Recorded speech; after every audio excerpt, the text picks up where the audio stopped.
Wait, so Rihanna's in London? Rihanna's in London? Yeah, she moved to London apparently. Oh, she moved to London. Yeah, she left America. Good for I'm really her. sad. And I think You're sad about that? I am. And apparently we've been pronouncing her name wrong this whole time. How do you pronounce her name? It's not Rihanna, it's Rihanna. Rihanna? Yeah. Like Brianna? Yeah, exactly. Well, there you go. We should be speaking Rihanna. Yeah, so if you want Rihanna to come back, you tweet, what's your Twitter now? My Twitter? Yeah, what's your Twitter? Jay is voicing, I think. Wait, is that what it is? I think that's what it is. Go ahead. So tweet Jay at Jay is voicing, say, Rihanna, come back. And you gotta like put it in phonetics in the parentheses too. That's right. Welcome back, everyone, to the Yoshi's Word episode 3.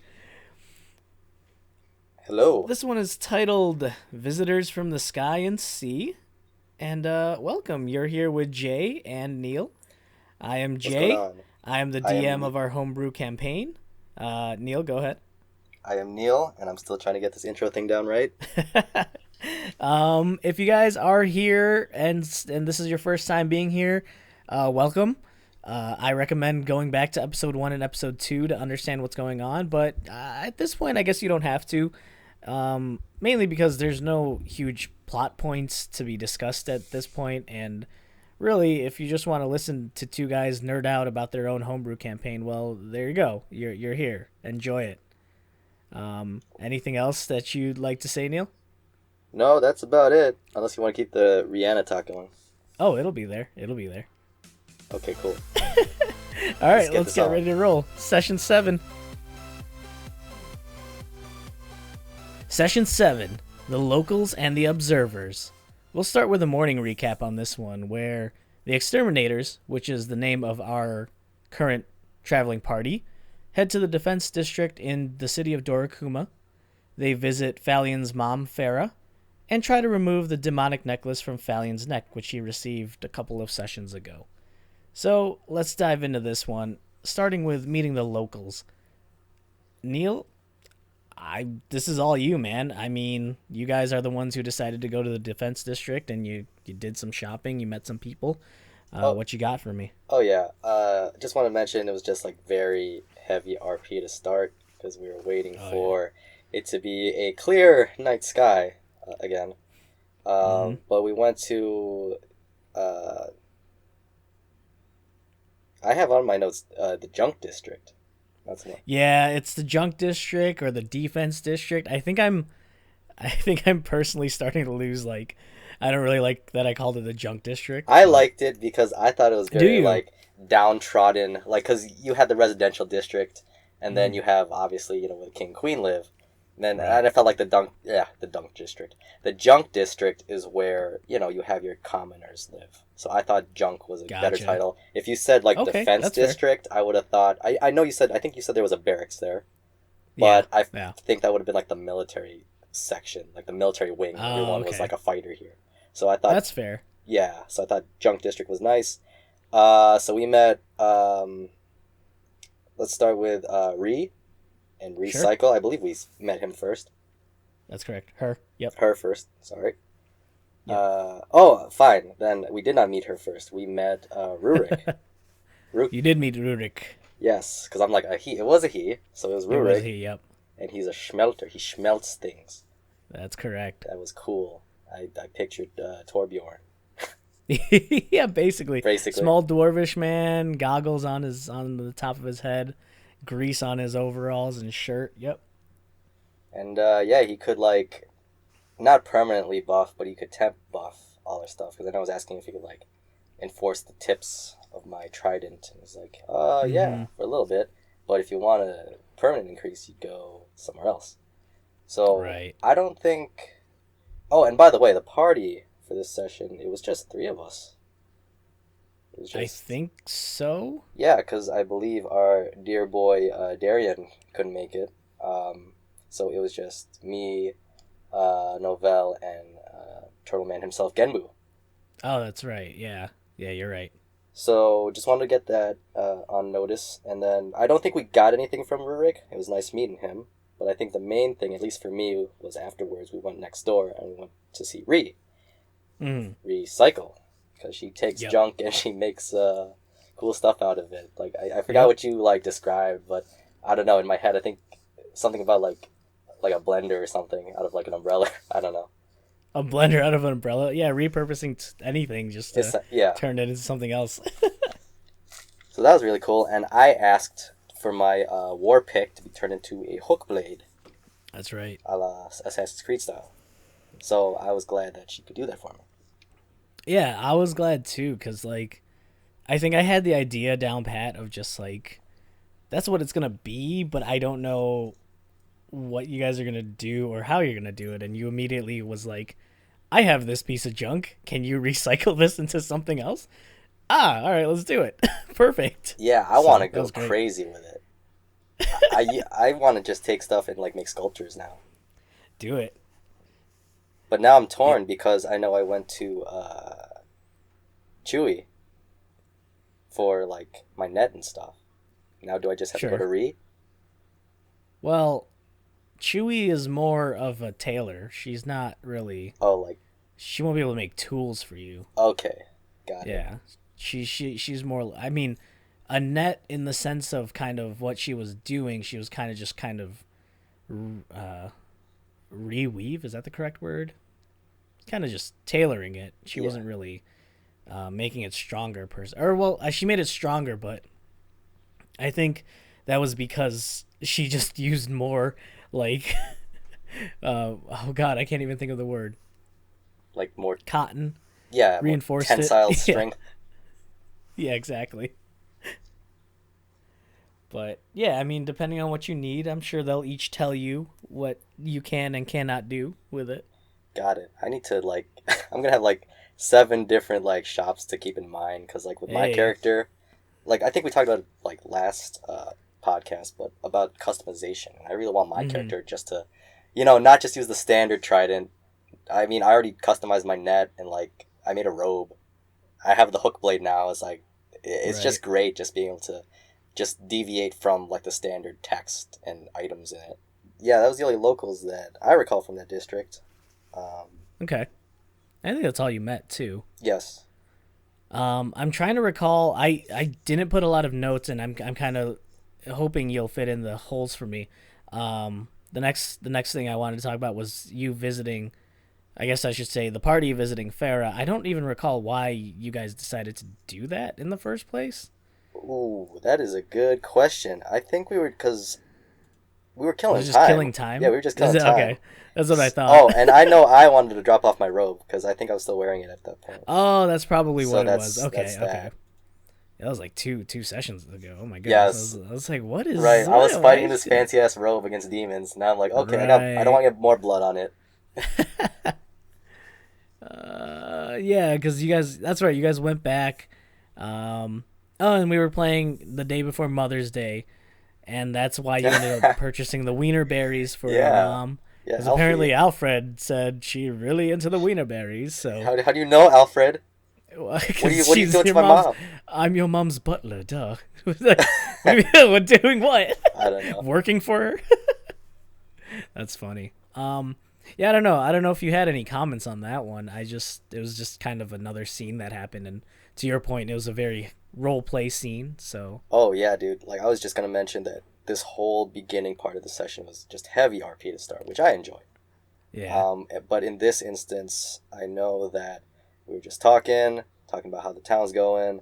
I let it slip that, by the way, the world might come to an end and demons from hell might come out and kill everybody. Did do that. And I keep forgetting that that's not normal to people outside of the party. Let alone your mom, who just, oh, my son's back. He's alive. Cool. What? The world's going to end? Yeah, apparently. So yeah, we talked about that. I think Genbu talked about not knowing the feeling of having a mother, which was really sad. I felt really bad when that topic was brought up. He said something like that, and it was just like, oh. And then Farah offered to adopt him. Which makes sense. We're both from the sea. It works. Yeah, why not? which led to, I think, a little adorable moment of like stepbrothers being stepbrothers. Yes, that was like towards the end, but I know like in the middle of it all, I think the necklace popped off, and then I kept having recurring visions of like. Yeah, yeah. You want to get into that? Do you Yeah, remember what those were? Trying to remember. Is it the? Go ahead. Go ahead. I was gonna say, did we already talk about the one where it's Eladir, where it's like good face, bad face, and then he's just. We talked about that. Yeah, Yeah. this one was you had a vision of Eladir appearing and assassinating your mother. Oh yeah, which that's caused it. you to jump in front of, attempting to jump in front of. Yeah, yeah. I tried to do the bodyguard thing. That's correct, and everyone kind of looked at you like, "What is he? What is he okay?" And then I said, "Oh, I really like this floor. Feels." Yeah, you try to play it good. off. And which led to Genbu and Novell attempting to pull off the necklace, both by strength and by magic, which the necklace itself retaliated with the magic specifically, if anything. Yeah, and then like spikes came out. I pictured like an urchin, like spiky stuff coming out. That was pretty crazy.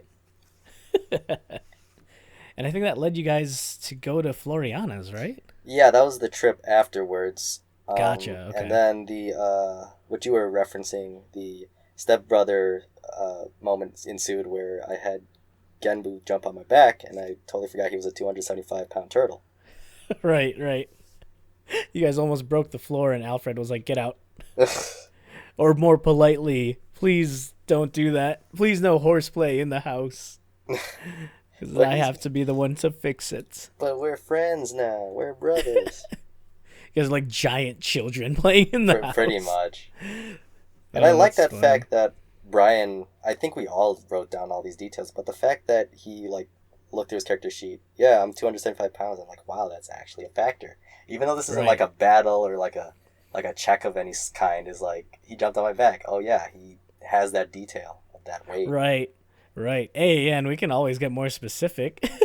Oh, definitely. By doing, it's like, oh man, what is it? Like your level times like the amount of items you can carry times something else. Yeah, that's right. Times like your actual weight. It's like your weight times a couple of other things, and you get how much you can actually carry. And I mean, we could get that deep with it, but I'm good. Yeah, that's fine. I'm cool with strength checks. Mm-hmm. Another thing I wrote down for this part was that I'm supposed to get postcards for my mom now. I guess that's the thing. Oh yeah, because she's like worried, and I don't know if she asked for it or if your allies asked for it, but they were like, "Oh, don't worry, we'll send you." Or I think it was Novell. I think Novell was like, "Send her postcards." So that way she has something to know you're alive and stuff. So I hope there's a postcard in the barren desert that we're going to, possibly. Oh yeah, yeah, there should be. Okay, cool. There's like a lone post box in the middle of an oasis. Yeah, right. That's awesome. Can't wait for that. There's gonna be a character, the messenger man from Zelda, that just appears. He's the running guy. Yeah. I want to see him so bad. That'd be great. Oh man, I gotta write that down. I mean, that's already a thing. Yeah. Dude, I never know. Like I said, I don't know what's your material when you take something from like a different book. So dude, that means a lot, man. Yeah, so you can make it work. You don't have to. don't play it off. Oh, that's so funny. All right, yeah. What else do we have from the Pharaoh visit? That's about it.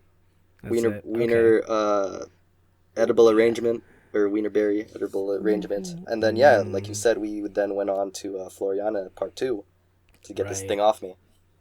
Right. Yeah, and you guys, I know Novell really wanted to ask about her glow shrooms.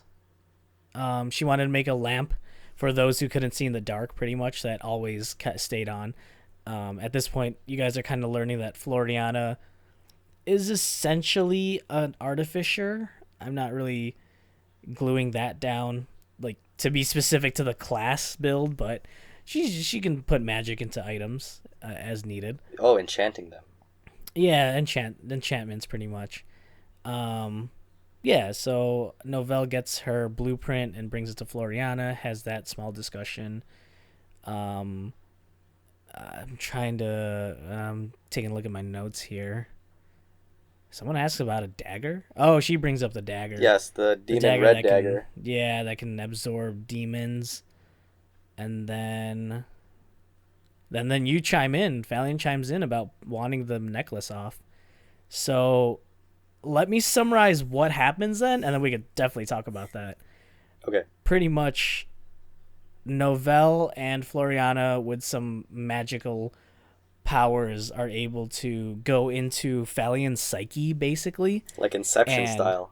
oh yeah, and they see pretty much the visions you've been having about Northern Ruyathim, and they even encounter the creature within the necklace, which pretty much knocks them out with a hefty 30 something damage, I believe, is how Yes, of much it psychic. did Yeah. of psychic damage. And yeah, I mean, what was going through your mind both in game and out of game, I guess? Well, that's what I was picturing, like that whole like Inception scene where it's like just us. It's Riathim, but just very, very surreal. I think he even asked me, "What do they see?" And I said, "Oh, it's like the beach from Kingdom Hearts." Right. Just like that. It's a beach, but yeah, it's like, why is it so dark and why is the water murky type Right. thing. So Yeah. that was cool. I didn't know how much I could have said because you were in my head. I tossed it to you, man. Like, how much would you? I think the idea there was definitely kind of like, it's in all reality, it's your psyche. Like, you still have that control of how much you can allow people to see into it, I guess, if that makes sense. Okay. Like, how strong is your mental capacity to Oh, like give away that non-existent. information? So that's why I kind of like tossed it to you. You could have asked me, of course. So if it ever happens again, of course. Okay. But yeah, but you gave what you gave, so nothing wrong with that. Yeah, that was I basically think what I that's was going great. for. Just Kingdom Hearts dive into the heart type thing. And yeah, I just played out just like that flashback of what happened. Right. And were you trying to like hide anything? I'm trying to remember if you were trying to pretend like you have no clue what they're talking about, but I don't think so. okay. You're kind of just accepting the reality around you and that these people might actually help you with it. Yeah. Okay. Like I said at that point, they already dove in, so I was just letting it play out and just seeing Gotcha. how like what just played out. Right. And then how'd you feel about Novelle's suggestion of doing yoga to relieve your inner demons? I was all for it. I don't know. Maybe it's like That's like the next session. yeah, You maybe guys it's just like do yoga. exactly. It's like the Hulk. I gotta control my breathing, or this thing's gonna go off. Oh, that's so funny. So I need to stab the necklace, or I'm sorry, not the necklace, but I need to be stabbed by a demon dagger You need to be stabbed? to With the free me. demon dagger. to free something. Free my soul. I don't know. Because I wrote that down, and I'm like, That's wait. interesting. Oh, or maybe Floriana just wants me dead. Maybe that's what it comes down Wait, to. who? Oh, Floriana? Because I think she was the one who suggested it. Like, he needs to be stabbed. Oh, yeah. She was like, yeah, we could stab him. Yeah. Oh, yeah, you're right. She did say that. Yeah, and she, like, was about to pull it out. And I'm like, wait a second. Yeah. That's right. I totally forgot she did that. Yes. She wants my It's head. like- Or she wants me dead, yeah. if anything. So bad. She just wants to help you. Yeah, by releasing my spirit. Hey, listen. No, not your spirit. The demon within you. By The impaling me within with a demon dagger, man. Yeah, That's gonna hurt. and then you're gonna be okay. I hope so. afterwards. I really do. But we'll see it when we see it. That's so funny. Oh my goodness. I got nothing else for that. That was, yeah, like you said, an extremely large role play scene, pretty much. I wrote down Smoke Monster. I think that's Smoke the thing. Monster. I think that's the thing that attacked Floriana and Novelle. while they That's were correct. Yep. there. And even after they got bursted out, you were surrounded. Valian was surrounded by smoke at the time, kind of this demonic darkness that started surrounding you. Yeah, all that's like it. Kingdom Hearts. Oh my god. That I think got absorbed back into the necklace after it was all said and done.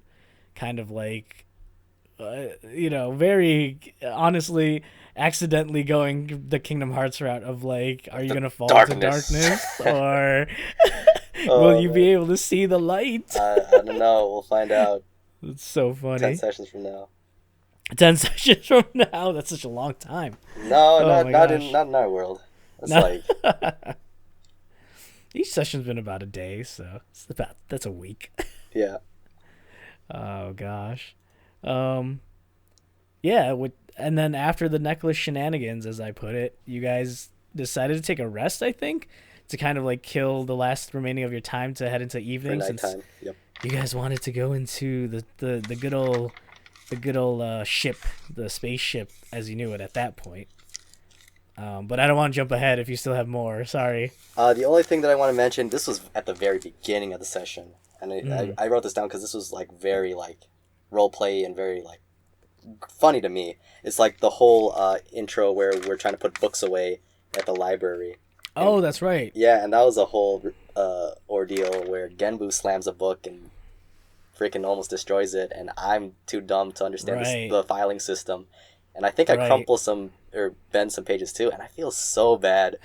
We trash Novelle's place so much. Yeah, you guys really. It sucks. Like, how are we not arrested for like vandalism at this point?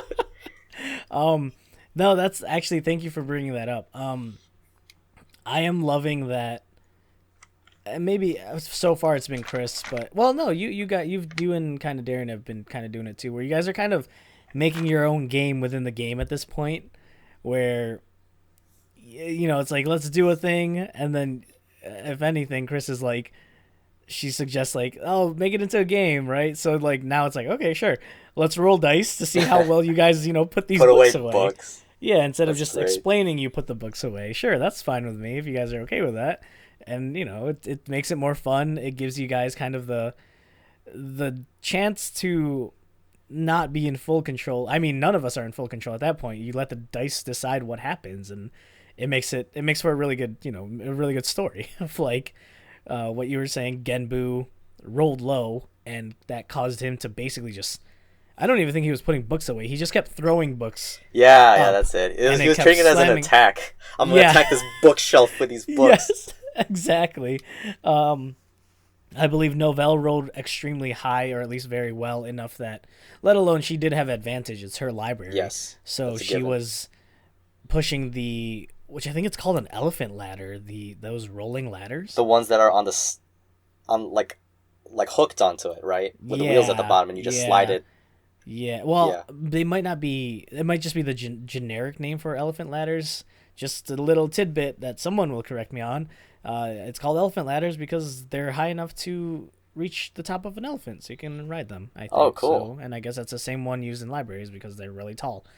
But anyway, yeah. So she was like, the way I put it is she was sliding back and forth on the elephant ladder to put her books away and stuff, and then I think you rolled middle, not too high, not too low, but you were still kind of putting books, forcing some books, and you didn't do as bad as Genbu, but like I don't know, you said it. Some of them were crumpled. Yeah, is that what happened? Yeah, like a bent corner or two. Oh no! I know I messed up all the ones I put in. I know that much. They were either out of order or, like we said, just like doggy or page bend. Oh my gosh, yeah, those are really fun. Actually, I'm actually really enjoying like the role play moments more now than the kind of. Well, that's not true. They're both equally really fun. I think it's just the role play moments are more or less. They're unexpected, right? Like I don't know what's going to happen. Like I know the dungeon, I know what's going to happen in the dungeon, but like when you guys start like fooling around with the town, it's like, okay, all right, let's go, let's roll with it, let's see what happens. So, but yeah, I think that's great. Are you ready to jump into the evening or? Before we do, I don't know if this was in the evening or like in the afternoon. We met Kai in his shop of maps. Oh, what was that that was the same day? I can't remember. I thought you met Kai like 2 days ago. Oh. Or 2 sessions ago, because you needed the hydrogen peroxide and stuff. Oh. I think you're right. I think, yeah, we did, but then we came in for a map this time. And then we kept buttering him up and telling him he was so famous. Was that this? Yeah, for some reason I don't have those notes from this session for some odd reason. Oh, okay. Well, I wrote it down. You might be right, though. You might be right, though. I was wondering that, too, because I didn't have those notes. But, yeah, you guys did get the map. Yeah. When did it? Well, I guess we could dive into Discord and see real quick where that map is. Or when I sent that map, rather. Yeah, you're right. That's right. That's when you guys got it. Yep. Okay. Yeah.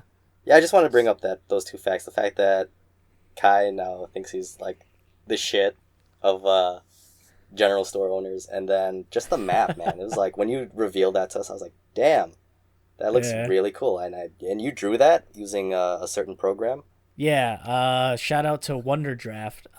Really good app. Pretty much it's just straightforward. It has things to color, things to make lines, and sample cities and stuff that you can place down. So maybe like 1 to 2 hours of work, I was able to make the map of Azuma. Could be a lot cleaner. Honestly, that was like my first draft, and I was like, this works. It doesn't have to be. I don't know. You know me. It's like I'll look at it again and be like, "This isn't good," and then I'll you want to do better. And then a week later, I'll be like, "This isn't good." I'll just keep refining it somehow. So I kind of just left it there. I think it fits the tone. I think that is like the RPG adventure map. I mean, if you think about did you ever have that map from when like Pokemon, the first generation back in the day, and you could see like Palatown and all those? Those were pretty. Right. Yeah. Like, you saw the main cities, and then the rest was green. That's essentially what I got out of this, and it totally makes sense, so I like it. No, that's good. It basically has to, just get you guys thinking about where you're going next visually, if anything, right? Yes. So. You better frame that thing, print it out. I can frame it. I could frame it if you want. Nice. Well, I have to shout that out to Wonder Draft with their clean drawings of the towns and stuff. So... But, yeah, so Kai, you guys buttered him up. That was nice of you, because now he's really happy, even though... And I like that Genbu was like, guys, stop it. No one knows who he is. Because both of you were like, yeah, you're that famous guy, right? That famous general store owner. He's like, I am? Oh, that's me, yeah. Yeah, and it's like, and he's believing it. It's like, oh no, he's gonna run out and be like, I'm the famous guy, and everyone's gonna be like, that's what I want. I want his ego to be so up there for now on. Mean. It's not mean. I just want. You're gonna boost it. You're gonna be his ego boost. That's right. Yeah, because I don't want just bland old. Okay, what do you want? Okay, bye type guy. I got you. That's so funny. I love how you guys are really I don't know how to explain it. It's because it wasn't like this when we started. I felt like you guys were just like, okay, here's the store, right? You didn't really care about who they were, what they were, stuff like that. Or at least it didn't feel like that to me. Now, though, it feels like you guys are really to your point, you want to boost Kai's ego. You want to make him feel really good about himself. Or, I don't know, I'm thinking, at least from my perspective, it's I'll use you as the player. You're trying to figure out if you feel bad that Ree can do this for me now, but does that mean I'm going to stop going to what's her name? Chewy. Chewy, yes. I was thinking your nickname for her. Don't you call her Suzy Q? Cha Cha or Chi Chi. A lot of things. But yeah, you get what I'm saying, right? Is you're feeling emotionally invested in the NPCs, I guess, if that makes sense. And they're just shopkeepes, and it's awesome. Yeah, I don't want them to just go by the wayside. Now, obviously, Zonko gang member number 3, I'm not going to care about him for the rest of the campaign. But right. if you remember the rat way and the dude, there's a pretending that it's all real. There's a dude down there for the rest of the campaign who we may never see again. So it's that is Ganratsu, man. Yeah, exactly. Ganratsu is there. I have the weird things for you. Yes, he's great, dude. Yeah, but that's the thing. I just don't want to miss like there better be like a whole like recap at the whole end where like the whole town's there. I have to like write out everything. Yeah, Gumratsu like comes out. He like is wearing sunglasses because he can't. He's been down there so long. He's like a mole. Yeah, essentially. That's so funny. But just like at least me personally, I just don't want like characters that you have made who are just so unique just to go by the wayside. Oh, well, thank you. Yeah, that's the thing is like I made them. If you guys completely forget them, but then they're just forgettable. That's all it is, you know. And there's a lot. To your point, there's a lot. I mean, you guys are still in the first city, right. and you've just met these like 10 plus NPCs. So we'll see. We'll see where it all goes. It's gonna be fun. Definitely, it's gonna be fun. Oh, excuse me. I'm really burpy. I drank coffee with milk, and it's here. So let's jump into the evening recap. And just bear in mind, man, I am trying to like keep us in that 30-minute like kind of zone, and it's really hard.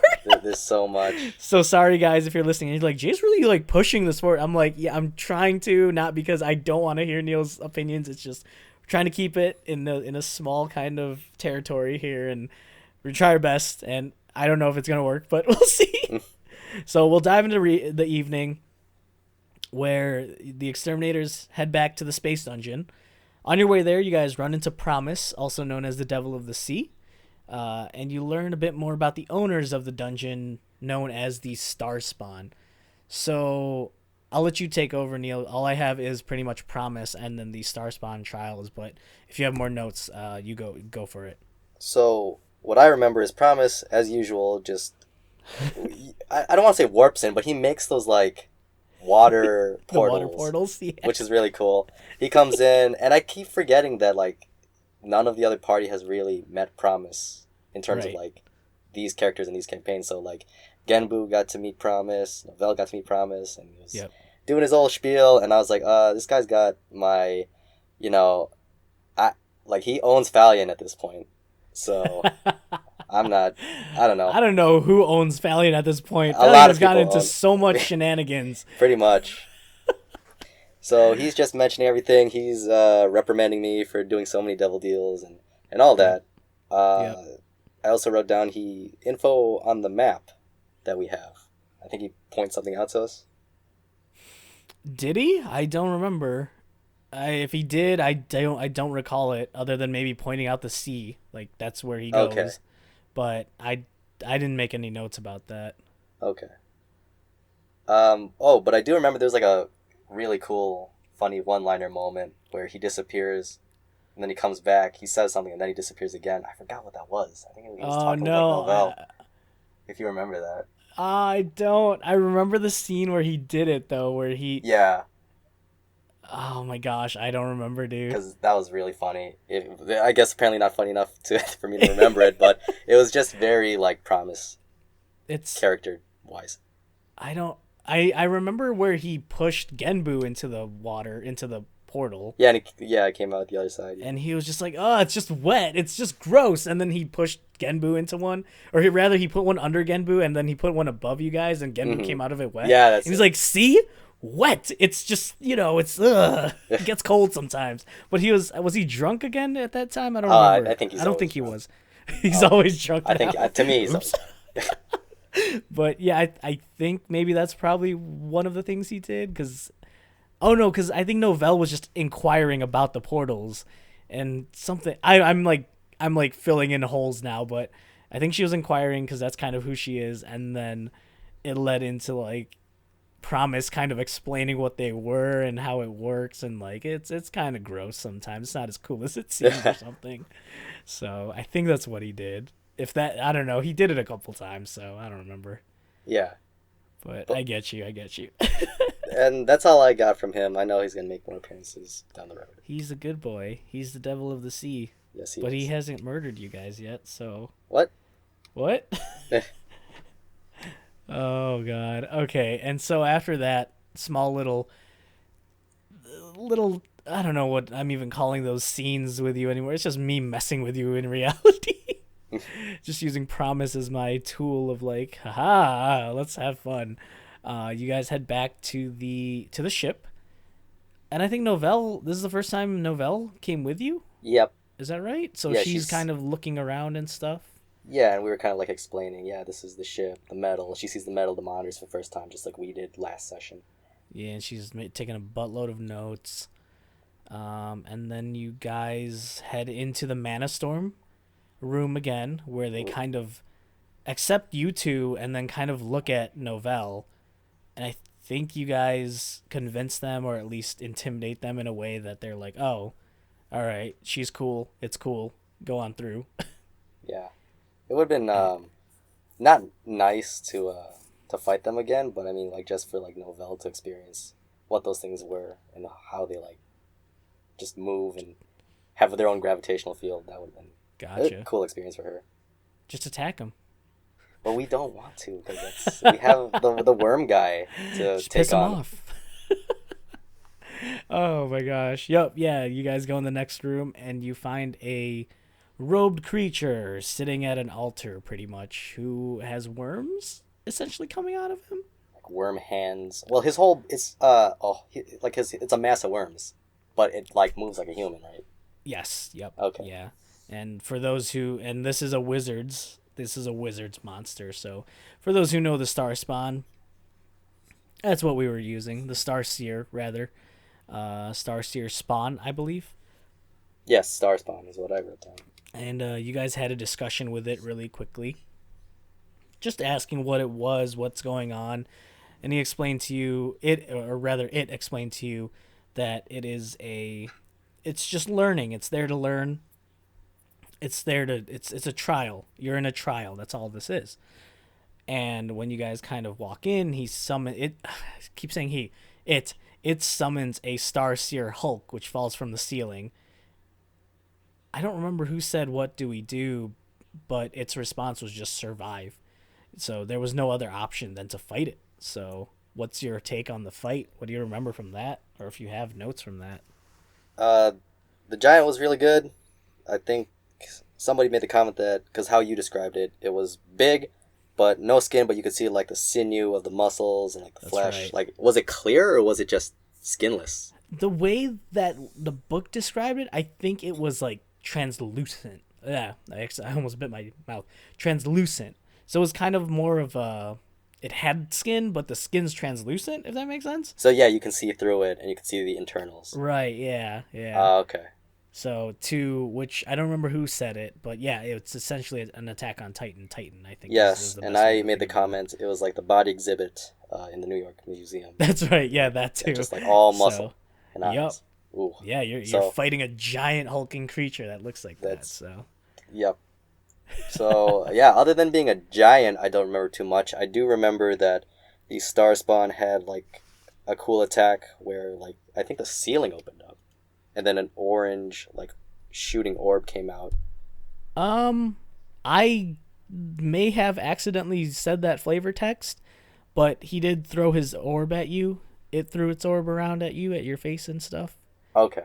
Yeah, because I read one of the spells incorrectly, and I was like, oh, cool. My brain immediately went into autopilot, right? And was like, the sky opens up and, like, large comets fall. And I was like, oh, no, that's not right. Just the comet, the orb from his staff just shoots out. So no, I was like, I wanted fire and brimstone to rain from the sky and hurt us. That was much cooler, so I'm sorry. No, don't be sorry. You read it that way, so I did read it that way, and then I realized, oh, it's not that intense. It's just one orb just like that throws at you. So, but hey, that's fine too. If the sky opens up just to distract you guys, and he throws his orb in your face, that works too. So, oh my gosh. So and then, that was a cool attack. I also like the star implosion attack. He pretty much, like, at least how I remember it, he filled us up with stars that like just imploded. Filled you up with stars? Or at least that's how I was interpreting what you were explaining. That's an interesting way to interpret it. I just know it was teleporting around. It even swapped with its teleportation caused like bursts and explosions to happen and stuff. So that was really fun. That was probably one of my most memorable creatures to play around with, because it dealt a lot with, let alone like kind of spacey kind of like theme, but it had the ability where it kind of was able to trade places with the with the Starseer Hulk and everything, and just kind of do things with it, which I thought was great, like really fun to play around with. Yeah, the Seer was very interesting. Moving away from the giant, because I think the only thing else that I remember, like, it had like a different colored blood, if I recall that. I think I did say something like that. Yeah. So other than that, the Seer was very interesting. Just like trying to swing at the worm, and then like it would break and rebuild, which is a given. But just the fact that it was described that way was very unique. Yeah. Yeah. Hey, that's I was like, that's how it would work, right? Yeah. It can do that.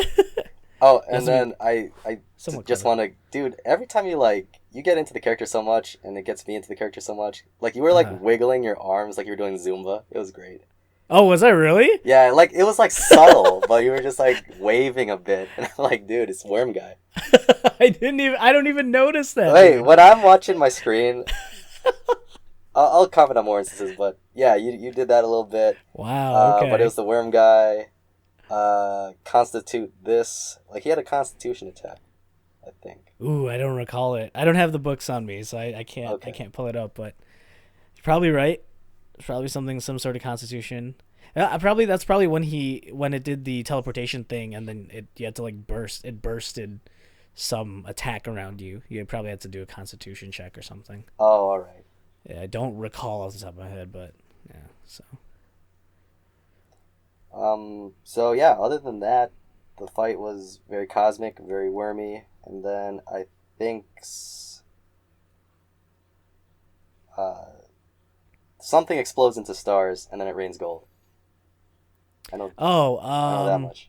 So you guys, before that happened, you guys pretty much discussed. The Starseer gave you 5 questions to ask. Oh yeah, that's right. You asked your 5 questions, which was pretty much why are they here? They're there to observe and learn. What is the rest of the building? You learned that it's more trials for them to basically test Faerunians at this point, or Earthlings, whatever you want to call them, Terran. And then Falion did the, hey, can you smell this? With the hydrogen peroxide. I just gifted it to him. Yeah, he also said, do you like it? Which accounted for 2 questions. Yeah, I knew I was going to waste a question like that. Jesus. And then what are they doing here? I wrote that down twice, but learning is pretty much what they had to say. Exactly. And then the star spawn burst, kind of exploded, and said thank you. And then it rained some gold upon you guys. So to speak, it kind of paid you for the experiment. Mm-hmm. And that was the star spawn trials. And then it disappeared again. Yeah, the night was over. Yeah, which I'm kind of enjoying doing that now. Because this was supposed to be ideally a one-set dungeon, right? One and done session dungeon. But I kind of like that it's like, oh, keep going, right? Yeah, you can do it next session. You can do it next session. Mm-hmm. Why are we're not in a rush, right? It's there. It's a mystery, and it sounds like you guys are interested in it, which is what I like, right?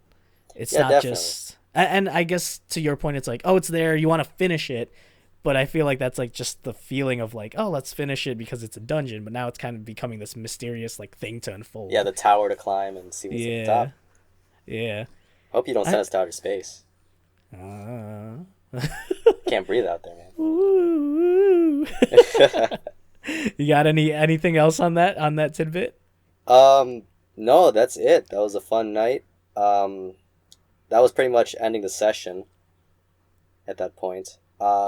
One thing I wanted to ask you, Brian, I think, made the comment that he likes the fact that there were just 3 of them because it was easier to bounce ideas off each other, like kind of like role play a little bit. Oh, 3 people in a party? Yeah, so... Gotcha. Just want to ask you, like, do you mind, like, is there a preferred party number that you like working with? I've learned that 4 or 5 people, I think, is a magic number. I think when we hit 6 or 7, there's always going to be a couple people who just stop talking. Not in a bad way, per se, just kind of like 2 people will pipe up, or one person will just take the lead and everyone will be like, okay. And then that one person kind of ends up becoming the be-all, say-all to whoever the NPCs are. And they just, at that point, you just follow the leader, right? Yeah, they're the delegate, and then we do our one-liners and chime in when we like we squeeze in our comment or our character. Exactly. Which, from my perspective, is it's not that hard to kind of play around with that, right? But it just all depends. Like I can't tell from my side on like who wants what at that point.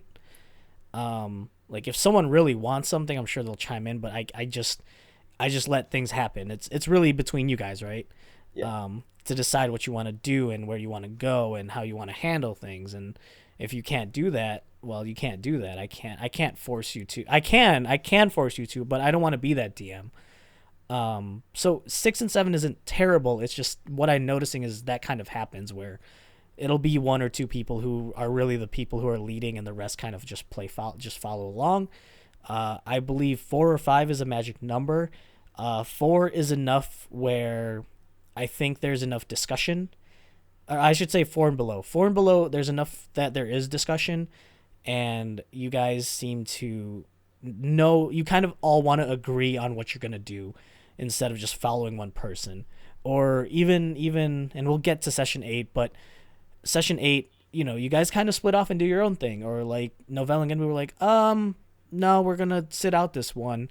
And maybe that's because they're tired, or, in the real world, rather, they're tired, or they just want to see your shenanigans, but don't want to be a part of it. That's totally fine, too. Like, some people just want to watch at that point, right? So I think that's why 4 and under is pretty neat. And then 5, it can go either way. I don't think we've ever had 5 people. I feel like someone either drops out at some point when we have 5, and it dips back to 4. They're the temp party member. Exactly. 5 always, for some reason, always has that one person who has to leave at some point, which is not terrible, but if they have to leave, that they're probably not super focused in, and that it becomes 4 anyway. So, but sorry, more detail than what you were asking, but my preferred number, I think watching players, let's say you guys, because you guys are my only players, I don't play with other people. 4, I think you guys work very well with each other, where 7 is kind of like you just follow someone because it's hard to do everything that everyone wants to do. And I remember us talking, I don't know if we talked about this on the podcast or off the podcast, but to your point, it's like you don't want to waste someone else's time, both in the real world and in game. Like if they want to do something, I'll hold off until something else happens. And it's rough because I don't want to be the DM that forces everyone to do one thing or something. So yeah, it's all like I said, just trying to pick your spots when there's 6 other people who's trying to chime in too. So I personally like 4. I want to see 5. I'd say 4 or 5 for me. 3 was nice, but it's like it'd be cool if someone else was there. And that and Kingdom Hearts was 3 people, so I don't want to do that. Gotcha. Yeah, I mean, yeah, it is what it is. And I guess the other thing too is this campaign we haven't seen 6 or 7 as much as the last 2 campaigns. So I don't really have much to kind of gauge that off of anymore, which kind of stinks, but it's what it is, you know. Who's there is who's there. Yeah. Exactly. So, all right. I got nothing else, man. And if you got nothing else, I think we can dive into session 8. Yes. I am all ready. Right.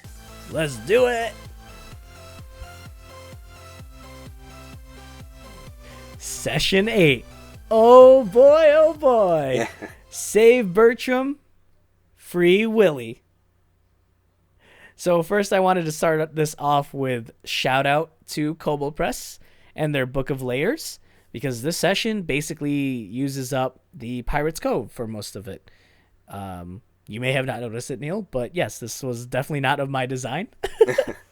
This whole Pirates Adventure thing. So we'll start it with day 28 of session 8, where it was pretty much the Pirates Cove adventure. The exterminators decide to pick up some tools and go on a pirate adventure using which was posted on the Aladhir and Associates mercenary board. So you guys took to that. Anil, I'll let you go ahead and start off what you remember, where it picks up off and whatnot. And as we discussed, I'll fill in whatever details we may or may not need. Thank you. So to start off, the party this time we have 4. Our sweet boy Darian is back, along with Turtleman and Novell, and of course yours truly, Phalion. The first thing, I was so excited. I was like a kid on Christmas, getting my hook blade. and doing all those Yeah, that's shenanigans. right. And testing it out. And it was great. I climbed Recycle. I think I did okay. I made it to the top, but I didn't know how to Yeah, get you down. did. You did, right. And there You was had to ask for a ladder. yeah, someone got a ladder. Got down that. That scene, and if I may jump in real quick, Sure. that scene was hilarious because Genbu, you didn't ask. It was like an anime opening where like you just ran out of the tavern and you're going and Genbu's just eating his rations. Yeah, I think I didn't even. And I he's think I just said hi and I just passed by and just like exactly. And You you're didn't like, ask him to follow, and yeah, I was you're like, like, Genbu, do do you go? follow? And he's like, yeah, sure. I just walk while I'm eating. And he's just like nonchalant walking behind you. And then you do your climb, and he's just eating his ration, just watching you climb. I was like, this is a very like anime first episode kind of feel thing. Yeah, it was great. And Excuse me. I thanked Ree. I believe I paid her, and then we went off to reconvene with Darian and go off and pick up Novell at, once again, the university that we love to trash. Right. And yes, and how did you trash it this fine day? You messed up because you said her Novell, she was like... I messed up. Well, because you said she was on the second floor and her window was open. So I'm like, yeah. Oh, I got this sweet new hook plate. I'm going to Assassin's Creed climb up to the window, which I did. And I keep forgetting that a hook hooks into wood and it damages it. It's so funny that like your interpretation of like the window's open, that must mean Jay wants me to climb it. Whoa. I know that's not what you're thinking. No, that's like, exactly what I was thinking. Because like, why else would you have it open? And that's the funny part is like I say that because Novell needs like I'm just trying to make sure that Novell notices you guys with the window open. A window's clear. You can see through it. I guess I'm thinking like wooden, like old school. Oh, like the shutters that the panels. Oh yeah, wow. Like fantasy realm, right? Okay. Like shuttered windows. Yeah. So like that's why they need to be open. But it's just funny because like right when I say that, to your point, bam, that means I gotta climb this with my new weapon. Because I gotta test it out. I don't have many chances to use it. So that's true. I climb up, Go ahead. And then Novell reaches out her hand. She's nice enough to pull me inside. And then I think Darian's like, hey, throw down a rope and let's all climb up. So I'm glad Brandon was into it, climbing as much as I was. I love how much roleplay it gets so much better and better as we're playing more and more, because it was a mix. I'm like listening to everybody, and I hear Genbu and Darian just go, "Do you have a rope? Throw down the rope! Like, throw down a rope!" And Novell looks at me, or Chris rather, looks at me and just goes, "I run downstairs and open the door as fast as I possibly can." Like, oh my god! I was like, okay, you do this both at the same time. Blah blah blah. This happens, and that's why I'm bringing that up just because I have the quote written down. We have a door, and she's like, Novell is like pointing to the door, like frustratingly. Oh, it's so funny. But go ahead, continue. I'm sorry. So then we all reconvene. Hey, let's go help some pirates. But before we go to the tavern to meet up with a point of contact, I see that in our mutual notes here, the EAA was upgraded in a way because of our recurring donations. So I thought that was really cool that there's like an upgrade system.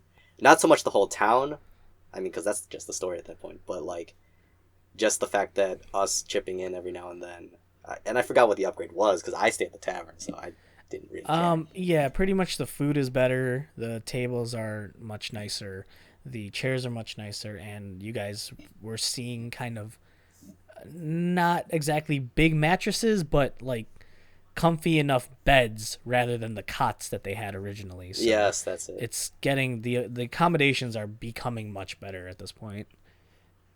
So wish I could enjoy them, but I don't go there. And it's just like, yeah, I mean, I think the thing, and I hope you don't mind me saying this, that was never planned out to begin with, which may or may not have been obvious. It's something that like the players do it. You guys did it. I offered the option of the donation box mainly as like a test of like, just to see what you would do with it, right? But then you guys made it like your daily thing to be like, let's give them money. Like every time we're here, like give them money. And I'm like, that's interesting. So I wrote down the notes of how much you gave, and I'm like, you're giving them a lot of gold. Wow. And like, yeah, and that's one of those things where it's like, I can't, it'd be really boring if nothing happened. So let's make something happen, even if it's like, subtle or small, right? Oh, they have better food. Well, yeah, they have better food because you guys are, not just you guys, but there are donations coming in with your guys's, and it's like, I hope that's cool. I hope it's something you guys are like, what?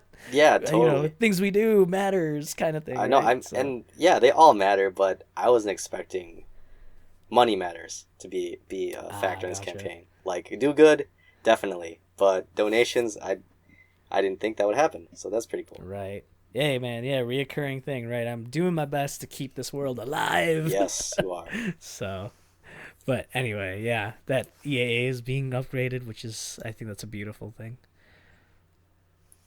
Yep. And then going back to us meeting up with pirates, we go to the tavern. Which tavern was it? The one by the docks, right? It was Rue's Tavern, I think, initially to meet Jenny. Oh, okay. And then she met you at Port Umi afterwards. Oh, yeah, that's right. So we go to the tavern. There's Captain Jenner and some pirates, and they were beat up. They look beat the F up. And she explains that her lover was taken.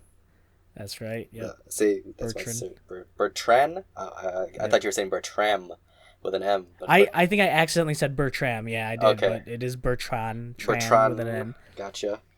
Yeah. So one of them was taken, and I thought that was pretty mysterious. But that was the mission. We had to get on a boat and sail off to a certain cave and rescue the lover. So that was that was cool. Also, nice subtle detail at the tavern. Our special blind singer is back, Steve Lind. He was there. Oh God. Also, let me get this comment out the way. Just like with what I was saying about just like you getting into character, every time you do Steven's, it's always great. Just from my end, just watching you close your eyes and just like making the voice. It's that I remember doing. Yep. So yeah, after we got the quest and before we were getting ready to go, as Falion, seeing his bio daddy, just sat down and paid for his lunch of not fish. Oh, that's right. He thought it was fish, but it was like some sort of meat, mangled meat. Totally forgot about that scene. It's like, man, he's blind. I didn't know he didn't have any sense of smell either. I don't even know what I was doing. I don't know what I'm doing with like Steve taste or tactile senses. But yeah, he thought he was eating fish, and I was like, yeah, I'm your biggest fan again, and I'll pay for your lunch. You haven't told him your name yet, have you? You always kept saying you're your biggest fan. Okay. Yeah. Gotcha. And then we got into a conversation, and it turned into a conversation about his willy. Please, if you want to recap what you said about that, that'd be nice. I don't remember. I honestly don't even have it written down. That whole conversation honestly was such a literal improv blur to me that I was like, I hope you remember it. I don't know. I think you were trying to get a sentimental conversation. Yeah, I was talking about his families, like any kids, like just trying to reach out, right. And it ended up with you talking about his dick. So I'm he was like, you ever heard about the book Free Willy? It's funny because I'm closing my eyes right now just to get a character to remember what he said. It's like, Free Willy. That's about me. Because I think it was just like, I don't know what he wants. I think the biggest thing, which I hope this isn't really like spoiler. Well, it's not. It's just kind of, I guess it's just an obvious thing with him. It's like, you're just a fan, right? That's the way you've been portraying yourself. Yeah. I don't know why he would indulge. You know what I mean? Like his just like small potential talk. Children. Like his life. He's a superstar in a way. That's true. I think because I know what you're trying to. I think you're trying to ask about like Farah, right? His relationship with Farah, if anything. And I just think that like the way you're I'll say it like this: the way we're having the conversation, the way that things come out, I think that me getting into Steven's character is just like, Oh yeah, I'll tell you about my travels and My like, exploits. my exploits. Yeah, like I'll teach my biggest fan how to be like a badass gigolo like me. But he doesn't know he's talking to his son. Exactly. That's just how it comes off. No, that's totally fair, and that's probably what really does happen.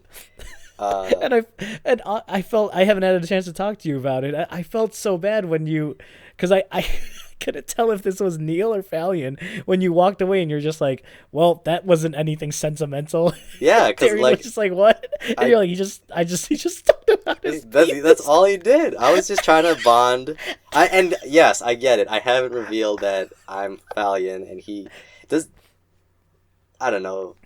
But anyways, what I'm trying to say is like, I don't know. You'd have to ask him. I think I know what you're asking. Yeah, but you gotta dig it out. Yeah. Exactly. But like, I guess he's trying to subtly get that information. Right. Like, I see it. Ease himself into it, but every time he tries to, it's like, no, this is just some dude who bangs everybody. that's all he's good for. So yeah, I did mutter under my breath. Yeah, this didn't really result in anything. And then, okay, let's go, guys. So we head off to the port. We see the boat. Yep. The second best. And the second best. The enemy. Oh, by the way, didn't mention those names. It was Captain Jarzon. With an R. Jarzon. Jarzon. Yep. Yes, Jarzon and the Inheritor ship was already over there, and we got to chase him down. Yep. So we get on the boat. There's this like role play scene where we could have done duties like, hey, tie some knots or go help the cook. So that was pretty cool. Yeah. There's little mini games tossed in. I don't think I helped in that part though. I think I was just.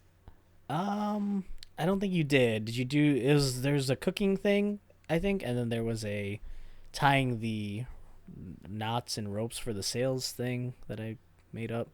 Maybe moving barrels. I don't really recall. I don't think I did. I think I just was like peering off the bow, the starboard. I don't know the terms. Yeah, which wasn't a huge deal. I think I was just trying to make up for like, it's a 2-hour trip, so let's make it more flavor texty than it should be, or then just nothing. So. I'll be honest. I was showing restraint because I wanted to climb to like the mast, the crow's nest, but I'm like, okay, no, I'm actually using one of my 15 uses. And also I didn't want to damage anything or fall. That's interesting that you say that. That's cool. No, that's cool, man. But no Falion naval battle? Or Neil? I think both at that point. Gotcha. But there was no naval battle. Buy me battle. salt marsh. Buy me salt marsh so I can properly do a naval battle. There are no rules in regards to a naval battle actually until salt marsh. And no, I'm joking. Don't get me salt marsh. But, okay. That's probably why I don't. I mean, if you don't see a naval battle just yet, that's why I would much rather do it justice with the correct rules than try to implement my own version of naval battles. I don't want to delve into it, but it's so interesting now that we bring it up. Could you give like a one sentence synopsis of like how to attack on a I cannot, because I have not read about it. I'm sorry. You just know that there's actual mechanics. I know that Salt Marsh does. Yeah, the most recent, at least at the time of recording this, the most recent D&D module or book or whatever you want to call it has rules in regards to a naval battle. Yeah. Okay. Yeah, naval battles. I'll have to look that up. Yeah, if I off the top of my head, my guess. This is my guess and my guess alone because I have not read it. Probably it's like everyone gets a thing they can do on the boat at the time, right? Whether that's turn the boat, aim and shoot, or aim and shoot both the cannon or your own weapon, stuff like that. Probably the cannon attacks the ship, while aiming and shooting you can fire at an enemy on the ship. I don't really know. Okay. So well, we can look into that and see how it works and stuff. Maybe implement it. So. Nice. But no, I apologize. Yeah, no, it's all good, man. But I'm looking forward to a potential pirate campaign. Right. Pirate campaign, yeah. So, getting back to the matter at hand, we arrive at the cove and we open up Metal Gear style, doing a stealth operation. We jump in between bushes. Right. You texted me a picture of the map as always, and thank you for all those visuals. But Yep. You got like the cave that we're supposed to enter, the outside, and I forgot the name. You used Bert and Ernie as names, but I forgot who the first guy was to like pop out and like. It's funny because for some reason, I don't remember which one, and I wrote down Bernie. Bernie. You combined the two.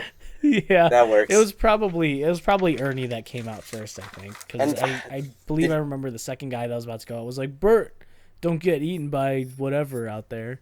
And he needed to pee. That was the reason why he went out there, I think. Yeah, I think I was giving you guys some time to figure out what you wanted to do and enter the cave, and after a certain amount of time, Ernie needed to go pee, and you guys overheard, "Hey guys, I'm gonna go pee. All right, be right back." Blah blah blah, and he walked out.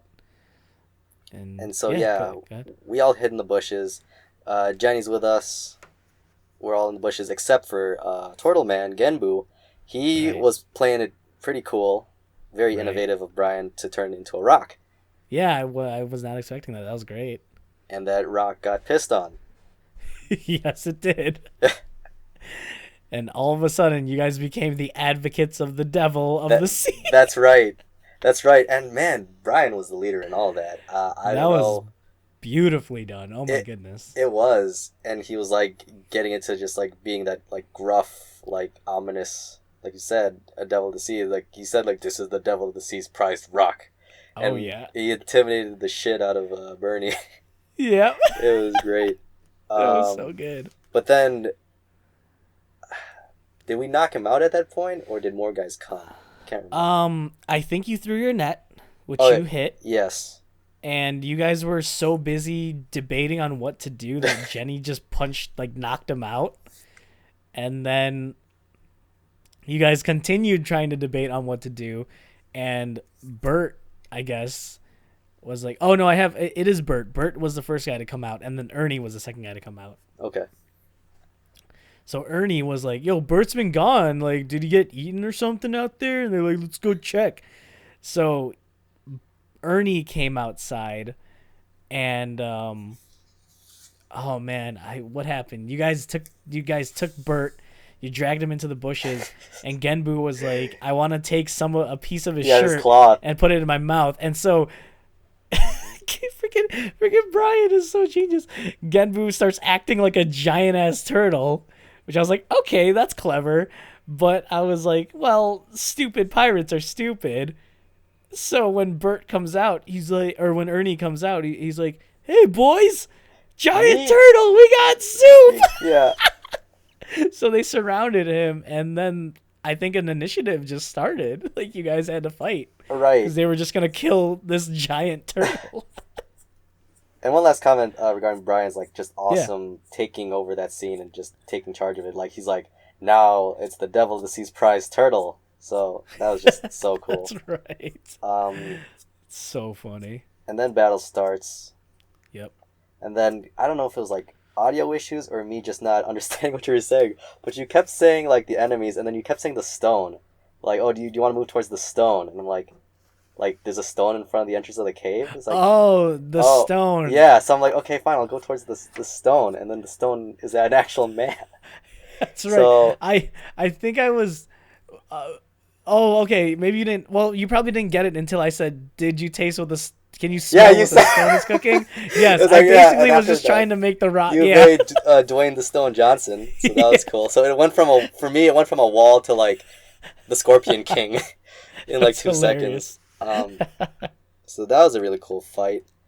My character, Falion, personally, the necklace like came to life a little bit because I think I like jumped in there. I took a swing at the stone, and then I'm like, oh, well, now I'm surrounded. And then the necklace chimed up and was going to, like, bribe me. It's like, yeah, just let me take over and that's right. Do the fight, which I said, not this time. But I am curious, and you don't have to answer, but, like, I don't want to go demon mode. It'd be scary. Say nothing. Yeah, you don't have to. You gonna get giant penis. Oh, maybe I should have done it then. But I know instead of going for the necklace, I think I kicked up sand because we're on an island. Yes, you did. That's and then, because I think I threw my trident from the bushes, and I'm like, well, I'm not going to be tempted, and I swung my hook blade, and then I tried to like crawl under the stone's legs to try to get my trident, but I think someone Something kicked like me that, yeah. along the way. Yeah, yeah. So it was a mix of like the sand thing was like a smart move, but also I was like, I don't know, would they be that affected by this? Like, would they be that blinded? You know what I mean? It was a It's weird like, sand. It's grainy and then in your eye. I felt like okay, maybe two of them will be blinded, but the stone wouldn't. Yeah, So it's got I think I let the stone kick you, if yeah. anything. But yeah, go ahead. Sorry, continue. So the fight ensues. I remember you were describing like radiant lights from the like popping out of the ground, which took me by Right. surprise. I didn't know. I'm like, what kind of island is this? Was it like volcanic, like lava shooting up? But no, it was like literal radiant light. So I'm like, Hmm. that's where are we? Type of. Did you figure that out or not yet? At Or that point, no. okay, all right, But I think it has to do with what happens in the cave. right. Okay, so we'll get onto that. But the Okay. initial outer fight, oh, I got roasted by Chris's or Novelle's friggin' laser beam of an That's right. attack because oh, she knocked out. I think she killed actually a couple of them She technically because they did doubled their kill health. 6 of the pirates. It was double their health, yeah. She did 40 each, and they had 20 max, so she technically did wipe them out. And I was in the friggin' line of fire, of course. You were, and the funniest thing was when Chris was like, "I'm gonna do this attack," I was like, okay. I was like, but I think Fallion's in there. Do you still want to do it? And she just went, "Sorry, Fallion." Yeah. I was like, all right, And I here was we like, go. and after I was revived, I was like, I'm sorry about your wall. Yeah, right. Yeah, it's secretly, you guys are secretly just gonna die because you Keep keep messing up destroying the the university. Villicor University. Oh yeah, hey, it's a given. It's that or money. Right. So keep on fighting. I think it's down to the stone. Yeah. I get I don't get the final blow because I get my tag team partner, my stepbrother Genbu to help, and we do the 3D. Oh, that's right. We're still debating on the name of the move. I think I said the Devil's Dirty Dozen. I want to call Yeah. it the Devil's Dirty Deed. Yeah. Brian, get back to me on that one unless you can think of something better. But yeah, we 3D the stone. He's out. I think I do an Right. extra attack and throw my trident, take out the last guy by tridenting him in the leg. And yeah, did anyone else do anything in that fight other than Novelle just having the most craziest magic attacks of all time? Not that I remember. I know that after the first 6 or so pirates, there were 6 more that came out. I don't remember anything too insane that happened after that in regards to like final blows and stuff. Okay. Oh, and I wrote down the stone turned into a tentacle monster. Yes, it does. He does. God, that was weird. And then Yeah, And- so oh, go ahead. I was just gonna say, and it was like the tentacles had eyes, like I was picturing like instead of like the suction cups, it was eyes. Yeah. And he It had, shot. Yep, I'm sorry, go Oh, I was ahead. gonna say just one last note. Yeah. He just shot eggs that were essentially flash bombs. Oh, that's right. Yeah, So he was that was doing the that. He was weirdest doing that monster too. ever. But I guess that goes with like the light from the ground motif. So that was cool. Yeah, a lot of weird, kind of weird stuff happening for Mhm. sure. Yep. Definitely. What happened after that? Yeah, you guys kind of rested for a bit, and that happened. That the creature spawned out of the stone's body, and then you continued through, I believe, right? Yeah, we kept going through parts of the cave. There was a creepy cave lady with a translucent body, hollow eyes, and a dark aura around her. Yep. I Damn, is that how I explained it? I don't. Jeez. That's what I wrote down, so I'm assuming you said it. Okay. God, it was like Annabelle or like the girl from The Ring. Just like she was like what, sitting in a chair, just staring off into space or something like that. She was standing on the. She was standing, or rather, I guess, crouched down on the lake, in the water, and she was playing with the water. Yeah, but that there was was it. there's no like reaction from the water when she was like touching the water. Jesus. And she was talking about just the craziness, and I think we just left because we got deeper into the cave and we saw just some weird ass ritual going on. Cage potential sacrifices. It was a cult. Freaking cult, man. Yep. That's right. In the middle was Captain Jorzen. Captain Jorzen. And Bertram was on the ground. He was about to get knifed up.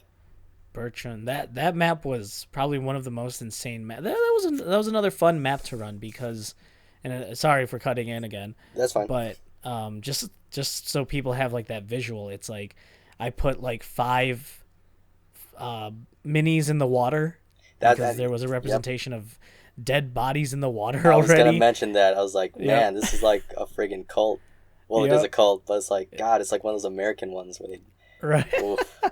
Jarzen in the center with Bertrand there, and then like I think 6 acolytes surrounding him, and then 6 other like bodyguard pirates like guarding the cave entry. Were they just mercenaries? They weren't gonna partake in the ritual. They were just there to protect. They were definitely pirates, so they just weren't the acolytes. Like they didn't have like the ability to cast spells or anything. Okay. Yeah. Yeah, because I felt like it was. I could feel that mix. Like there was the people who were engaging in the ritual, but then it felt like not bystanders, but people who clearly, if they had the choice, didn't want to be there. Right. Because I didn't write down the names, but I know we persuaded one of the guys to like not. Yes. Change his Price. Mind. Yes, yeah, that's you it. changed Price's mind. Yep. And and then we led the charge to try to save Bertrand, but I think me and Novell rushed to the center, which by the way was, I think in hindsight that was dumb on my part. Yeah, when I realized you guys did that and what happened afterward, I was like, why did you guys just dash? Because we thought we could stop it. No, I thought you know what? I think you guys were trying to save Bertrand. That's what you guys were doing. Yes. You're trying to get the body and bring it back. And as you guys approached Jarzen, he pulled out a knife and started stabbing Jesus. Carving into his skin. That's probably the term I should be using. Carving symbols into his arms. But sorry, continue. I don't mean to get out of our timeline here a little bit. No problem. I just was gonna say, yeah, that's what happened. He started like making that symbols in his arms. The blood ran down, and that summoned the Crake spawn, not a Kraken, but a Crake spawn. Still pretty big. Right. But yeah, then we had to fight that as well as I believe some acolytes. The Crake spawn fight was really cool. I think you mentioned that like there would be times where it would just keep absorbing more sacrifices. Yep. It's a given, but still, just to witness that. And I don't know if it was clear over Discord, but I kind of creeped myself out with like the acolytes. The acolytes started bowing down. It's like, and worshiping it. Take me, great master, next. Please, take me as a sacrifice. And I was like, this is weird. This is a weird scene. Well, it's a cult, so it is a cult. Given. That's true. It is, But like, I was even like, this is so strange. Yeah, that's why you don't join a cult, kids. There you go. Lesson of the day. Yes. So we fight. I think the people who didn't run up were still trying to convince more of the pirates to shoot at it. If anything, Price was leading the charge, and I know I fell down a few times. Yep. So that's all I remember from my perspective of the fight. Yeah, the Crake spawn had like 8 attacks, one of each, or 8 attacks in one turn. So it was able to do that and stuff. Mm-hmm. Kept grappling us. Yeah, and I mean, it was just another fun fight to run, pretty much, just because it had those different things you could do. And the cool thing, who said it? I don't remember if it was Darian or Genbu. I don't know who said it, but they were just like, oh, it's like Fire Emblem. You can you can talk to someone and like switch them to our side. Yeah. And I was like, I was like, yes, we're learning a thing. So I thought that was cool. I don't know if you guys will do that more. You guys have done it before. Like, I feel like you've talked your way out of things before, but I feel like for some reason, I guess because you're playing new characters, it's not like in your mind just yet to do that. So that was fun. I think once we go like more down the road, we'll prefer words instead of taking damage. Gotcha. I think that will ultimately be the thing. We'll realize it. Which is fair. Yeah, that's fair. It's all still a learning curve with your new character, how you want to play them and stuff. So. Right. But yeah, continue. Yeah, like I mean, you did the fight. I don't know what else detail from that you had written down.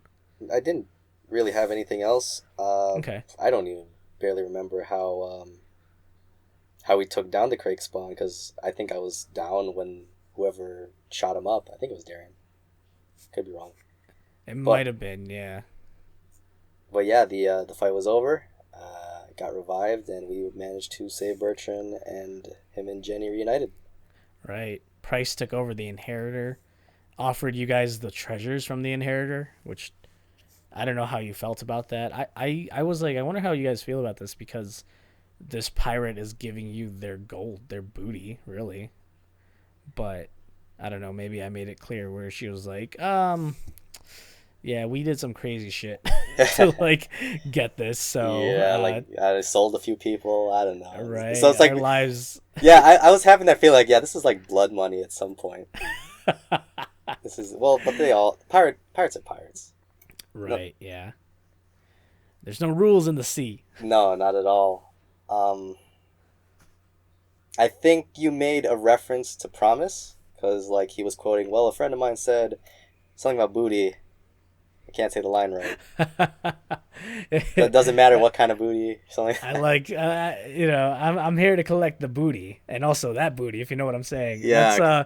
That's a reference to Stormwind, to Promise's old. Oh yeah, because I'm like, you used that line before. I know someone else said it, so that's cool. Yeah. That continuity. Yep. Yeah, it's just trying to just sneak in little things here and there. So. Yeah, nice touch. Captain Stormwind. Yeah, so that was there, and then you guys rode back. And I wanted to sing a sea shanty, which they did. Did you sing a sea shanty? Oh, you sang a sea shanty with the whole crew. Yeah. That's right. And that was the sea adventure.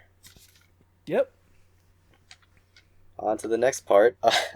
So the day is about to end. Yep. I chime in. I want to go to the library. Oh Lord! Wait, I thought this was at the next day or something. Oh. Yeah, that was the next day. I'm sorry. Yeah, so yeah. It began the next day. So, which is day 29, which,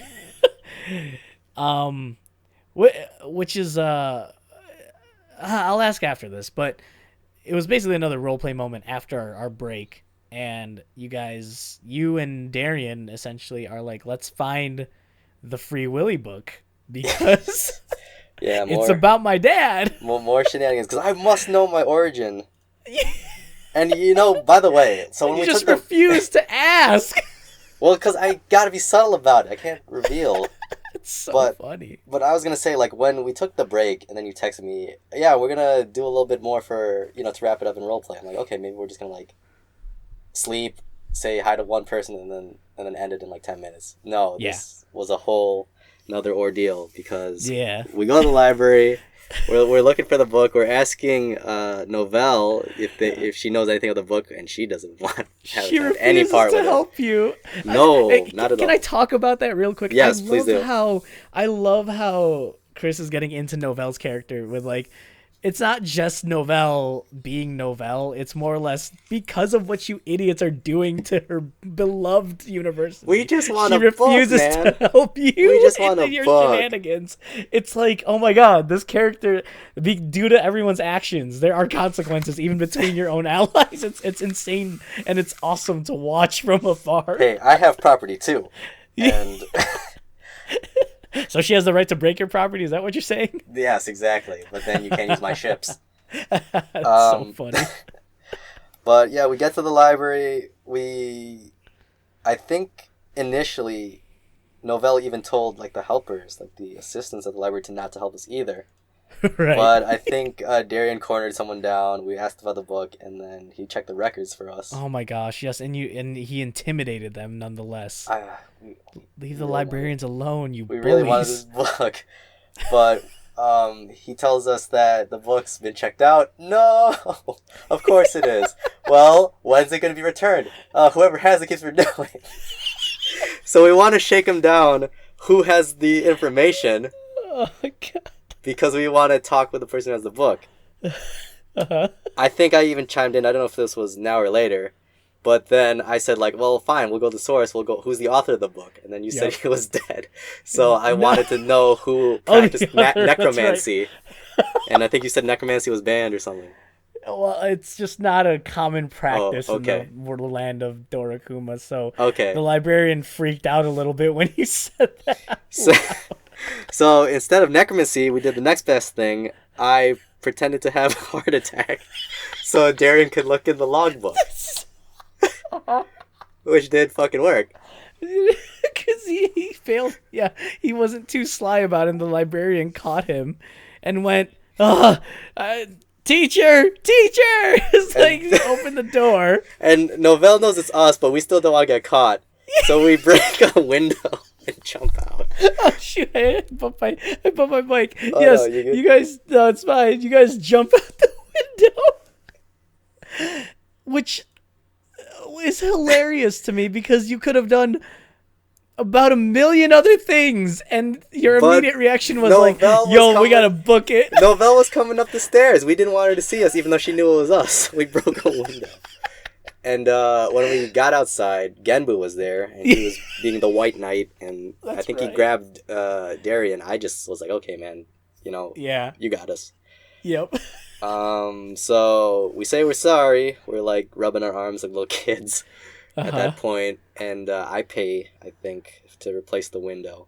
Yeah, 20 gold or something to do a mend spell and right the librarian's therapy afterwards. And... I was gonna mention that. Did you say that? Because I was gonna say just like jokingly, and his psychiatrist visits. I didn't say it out loud, but it can be assumed after being intimidated by two strange men who want a weird random book, Free Willy. But through all that chaos and all that like cleaning up, we find out who checks out the book all the time. It's Steveland. What the hell, man? And he says, I just want someone to read to me because he's blind, but he still checks out the book anyways. So just like Forrest Gump, we find a park bench and we read Free Willy, which you just read the synopsis from Wikipedia, I'd assume. And Jesse was sad because Willie was tapping the glass, and I'm like, why are you just reading it verbatim? Oh man, but that was good. I mean, I don't blame you for doing that. I thought you were gonna put a spin on it, but no, you just literally recited Free Willy, the plot of Free Willy. You totally, I feel like it was read way too deep into it. I just wanted my origin story. How long did you say that book took in game? Oh god, I don't know how. If you were both reading it to him, I guess maybe 2 hours, 3 hours. Yeah, it was 2 hours. And here's the kicker: close the book. You're done with we're done reading essentially. I'm like, okay, but what does this have to do with you? Steve just goes, I don't know. To which it goes silent for 5 seconds, and Darian just goes, "What?" And I'm like, "But you said this was about your Willy." It's like, yeah, so it's called Free Willy, and I'd be freeing my Willy all the time. So we do all that. We broke a window. We intimidated a librarian, and I lost 20 gold. And we spent 2 hours reading a book, just so the man could know the plot to Free Willy. That's right. So once again, another dead end for Falion. Oh Lord. But hey, I guess more bonding if anything. So, but yeah, it was really funny, and I think that. And then you guys ran away after he returned the book and ended up somehow getting the Kama Sutra really quickly. Oh yeah, well you. Oh my god. It's like, yeah, can someone read this one to me? It's like, no, let's bounce. I love how Darren was like, I get up and run. It's like ditching you, just like, I'm out. Oh, it's so good. And I thought we were gonna end it there, but then you kind of played off that a little bit more by saying he was having a book signing or something. Yeah, like he had his book out. Well, it was more. I don't remember how we got there, but it was like Oh no, I think I just asked kind of what you guys were doing in the evening and like wrapping up, and then I was like, oh, Steve Lynn has another show. He's performing a song. I snuck in Mambo Number 5. Yeah, you did with all his essentially baby mamas. But yeah. Yeah, exactly. Yeah, and then it was more or less me catching on to kind of what you wanted, what Neil wanted out of kind of the story, right? Yeah. And I was like, okay, well, now he's selling his actual biography of stuff, of information, if anything. And then didn't like Brandon make the joke like it's probably in Braille or something like that? No, I think Brian made the joke where it's like, oh God, Free Willy's in Braille, isn't it? Yeah. I don't know if he mentioned it on the biography of Steve Lynn. Okay. But yeah, I did like the scene though where Genbu slipped Falion gold to actually get the book and didn't even turn back. Yeah, I was like, wow, that was cool. And you got the book and you read it. I did, and I read it in my room late at night, Yeah. and I essentially confirmed that he is in fact my real birth father. Right. Yeah. Yeah. And I I have a lot of questions for this whole entire scene, which is a mix of like, I hope I didn't do you wrong, because I think at the beginning of the whole conversation, I didn't realize what you wanted. Like I didn't realize what Neil wanted. You know what I mean? I saw what Falion wanted, and I was just playing it off as Steve Lind talking to his biggest fan. He's not going to divulge a lot of information about his personal life, his family. Yeah. But then I kind of, the more we went through the day, I was like, here, or at least your comment of like, oh, that wasn't sensible at all. I was like, oops, did I do a bad? Did I ruin that experience for you? No, it was a natural reaction. Gotcha. Okay. It was the natural reaction that Stephen would have. But yeah, you're right. Like Falion and myself, I guess, just wants to one, confirm like his origin, and then two, just see, well, how many other brothers are there? And yeah, he read about all of them in the book. And you friggin' did like, I can only describe it as the, God, who's the duck from like Guardians of the Galaxy? The duck? Howard the Duck? Yeah, Howard the Duck. It was like a Howard the Duck moment where the session ends, roll credits, but wait, knock on the door. Who's knocking on my door late night? And he said, Bo the Bardman appears. Oh, yeah. Like, what the fuck, dude? Yeah, for context, guys, Bo the Bardman was another character that Neil made who is supposed to be a son of Steve Lind as well. But yeah, that's not canon at all. Okay. I just wanted to you took that back. Joke about that of like, oh. Yeah, that would have been a great way to end it if it was real. But yeah, so that's it. That pretty much is the last thing, the Free Willy shenanigans. Right. I don't know. Yeah, like how did you feel about that whole entire thing overall? Like, oh, just more that the whole session overall? No, just like the Free Willy stuff, because like you were really striving to. I don't know what did you expect Free Willy to be about Steve Lind? Like his about biography about how he freed his Willy. I don't know. I think Falion just really wants to know more about his father, because he was never there for him. No, I get that part. I guess like it's just it was amazing how not on the same page we were. Like you and Darren, I think we're on the same page of like, it's his biography. We have to find it. This is gonna explain everything. And first of all, I don't know why Brandon was so into it. Maybe he just wanted to have fun. But I'm like, wait, why does Darren want the book too?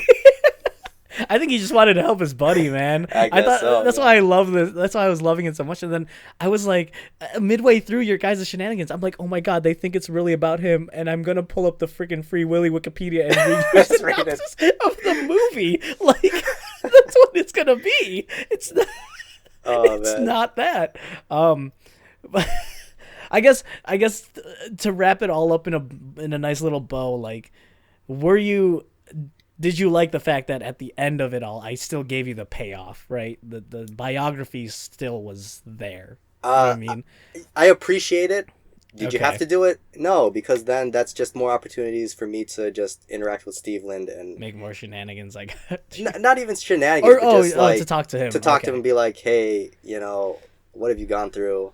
Yeah. I mean, hell, I'll even ask him like, how'd you lose your eyes next time or something? Right. Yeah, no, I'm sure you'll still will. Like Okay. the way you play off the Thalian trying to figure out his dad, it's interesting because I can tell how scared he is to like Hmm. learn potential truth. And I think it's also because or he knows that that's Eladir's dad, right? He knows that. Yes. Yeah, he So I mentioned it when he think first met him.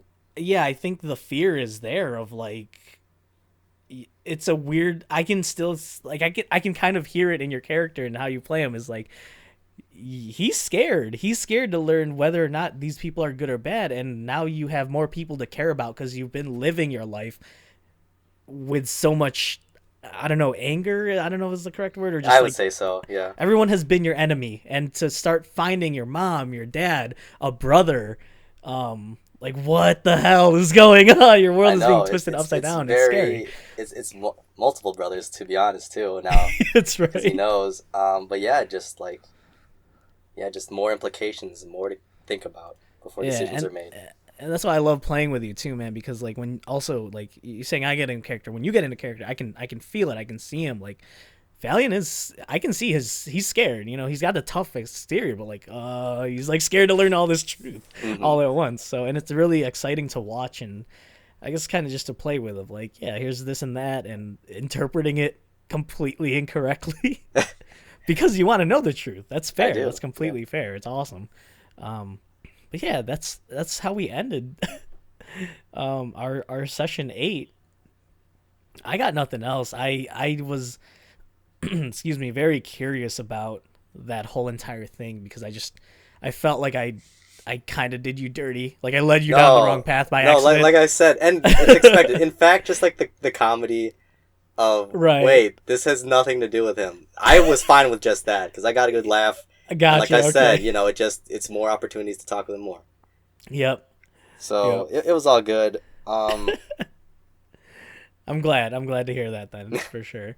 I did want to ask you one thing though. Now that we've kind of explained this whole entire session, um, we talked about and this is a learning moment for everyone.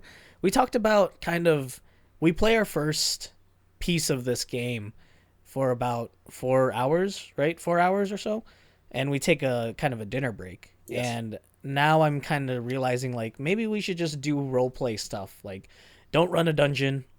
Excuse me. Don't start a dungeon.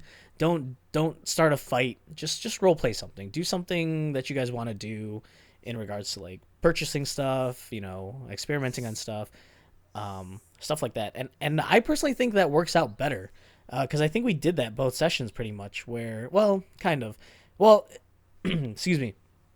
Yes and no. The session 7 was kind of backwards. It was role play and then dungeon, and then session 8 was dungeon then role play. But I Right. kind of like that. I do too. I think it's just like because like after dinner you just want to mellow out, and I think that's the best Right. way to do it, just to talk and do crazy stuff. Right. Yeah, or at least something simple like the Star Spawn trial room 2 was definitely kind of a much more chill room. It wasn't like a whole, you know, 8 room dungeon, like Right. next room, boom, boom, boom, traps, blah, blah, blah. It's just like, you spoke to him, you had a quick fight, and then you learned more stuff, and you moved on. I just want to ask you, like, what your thoughts on, like, that kind of, like, setup is, because I feel like when we try to do another dungeon, like, what, you know, how we sometimes do it, it gets really tiring. People start falling asleep, like, or at least people just start kind of, like, not paying attention. Yeah, I mean, how do you feel about that? Yeah, like I said, it's good because after dinner you just want to clean your palate. I guess no pun intended, but it's much simpler. You don't have to think about decisions as hard. You just go with the flow of how the night's going. And Yeah. yeah, I'd prefer it. In terms of like time, I think you even said in like the last Discord text like you wanted to end it around like 6 or 7, A little bit which earlier, yeah. yeah. So I personally don't mind that at all. Okay, Um, cool. Well, that's a question for you guys listening. Let us know how you guys set things up. Do you play straight for 6, 7 hours and then you're done? do Do you not take a take bathroom break? breaks. Do not take bath. No one's allowed to leave the table. No, just take Yeah, a short rest. I would love to have a discussion with you guys of like how length of time because yeah, I mean, I going back to like watching Critical Role. Critical Role has that they take a break and then they play for like another 4 hours, and that's crazy. Like that is. To me, what it's crazy. time of day do they start? California. So they start 9:00 here, which is 2 hours back in California. So 7 in the morning. I think 7 p.m. Oh, at night. Yeah, 7 to I want to say maybe 10:00, and then they take a 10-minute break. They take a 10-minute break, so that's also different. And then they get back right back into it for potentially 2 to 3 hours, I think. Oh, okay. So it's different, right? We take a whole break. We drive out. We get food. Yeah, like a good eat. hour. Yeah. But like that's the problem is I think at that point your brain is just somewhere else, right? It's moved on to the next thing. Exactly. So, but anyway, leave a comment down below. I would love to hear what you guys do. Have a little discussion, and just kind of talk about like what's best and what's not what's best, but what works for you. And maybe if people are like, oh yeah, we're always tired after our break, well, let's chat about it, right? And that's a wrap on sessions 7 and 8 for this episode of the Yoshi's Word. But let's move on to our fun topic of the day, brought to you by Neil. What you got for us, buddy? Yo, man, you know me, I'm a big basketball fan. God, the Toronto Raptors are in the NBA Finals. The Raptors? Yeah, the Canadian team. Can you believe that? Oh. They're going to mess up the National Basketball American Association by winning it. I can't believe that. Wait, is Golden State versus the Raptors? Yes, that's the finals right now. That's interesting. Have the Raptors ever been known to... I don't know. They lose all the time. They lose all the time. This is their first finals appearance. Wow. I'm calling it. Me and Drake are going to party in T-Dot. You and Drake are going to party? In the 6. I'm calling it right now. When's this podcast coming out? Hopefully this month. Maybe June. Within June. Middle of June. Okay, the finals should be over by that point.